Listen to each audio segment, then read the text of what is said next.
আজকে আপনারা জানেন বাংলাদেশের বিভিন্ন ক্রান্তিকালে জনগণ যখন বিপদে পড়ে তখনই জিয়া পরিবার জনগণের পাশে দাঁড়ায়। ঠিক কিনা কথা? জবাব দিয়ে নেওয়া আসলে 1971 সালের 25শে মার্চ যখন হানাদার বাহিনী আক্রমণ করলো রাতের অন্ধকারে, পাকিস্তানি হানাদার বাহিনী, সেদিন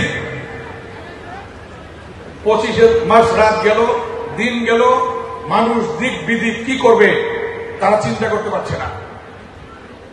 চট্টগ্রামে ছিলেন একজন মেজর, তিনি চট্টগ্রামের কালোরঘাট বেতার কেন্দ্রে গিয়ে নিজে, আমি মেজর জিয়া বলছি, আমি স্বাধীনতা ঘোষণা করলাম। তারপরে সেনাবাহিনী, বিডিআর, পুলিশ সহ বাংলার দামাল ছেলেরা মুক্তিযুদ্ধে ঝাঁপিয়ে পড়লো। কথাটা ঠিক কিনা? তার মানে এই জনগণের পাশে দাঁড়ালো জিয়া পরিবারের প্রথম শহীদ প্রেসিডেন্ট জিয়াউর রহমান। স্বাধীন হলো দেশ। কিভাবে চলেছিল জানেন? এই যে খুন, গুম, অনেক ধরনের অন্যায় অত্যাচার জুলুম হয়েছিল এবং সেই সময় ওনারাও মামলা খেয়েছেন, আমি জানি, তাই না? সেই মামলায় অনেক ওনারা কষ্ট করেছেন, সেই আওয়ামী 72 থেকে 75 পর্যন্ত। এর পরবর্তীতে জানেন সেনাবাহিনী, সিপাহী জনতা স্বতঃস্ফূর্ত শান্তিপূর্ণ বিপ্লবের মাধ্যমে 7ই নভেম্বর তৈরি হল, জিয়াউর রহমান ক্ষমতায় আসলো।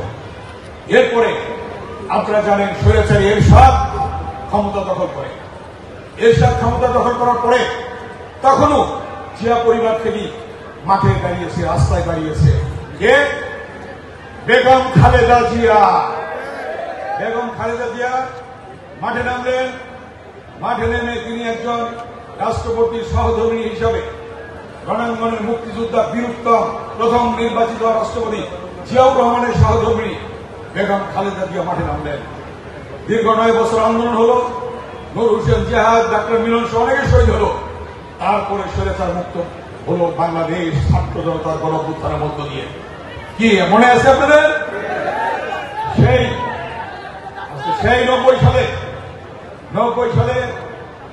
90 সালে বেইমানি করেছিল আন্দোলনে এই ফ্যাসিস্ট খুনি শেখ হাসিনা, কিন্তু খালেদা জিয়া আপসীনভাবে নেতৃত্ব দিয়েছে।